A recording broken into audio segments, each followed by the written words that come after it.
You ever heard the story of the NASA Gargoyle? Because it's an odd one. In 1986, NASA employee Frank Shaw was just getting off of work from the Johnson Space Center in Houston.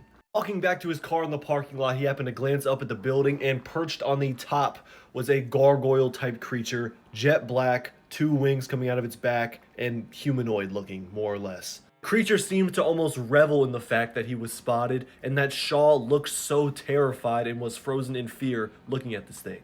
Some kind of crackling noise was released when the creature made its move towards Shaw, which is when Shaw stopped staring and sprinted towards his car. Not looking back, he just sped out of there, sped home, and told his family about the encounter. And this encounter really shook Shaw to his core. It was really weighing on him, so he decided to return to work the next day and tell his immediate supervisor about what he saw. Oddly enough, there have been many other employees that have reported seeing the same creature perched at the same place on top of the NASA building. Shaw even found out that there was a whole file created on this creature, partly due to the sightings, but also partly due to the fact that there were two horribly mutilated dogs found around where the gargoyle likes to be spotted. It was reported that Shaw even got interrogated by people very high up at NASA about his story, what he saw, and was pretty much told, keep this to yourself. Which he did.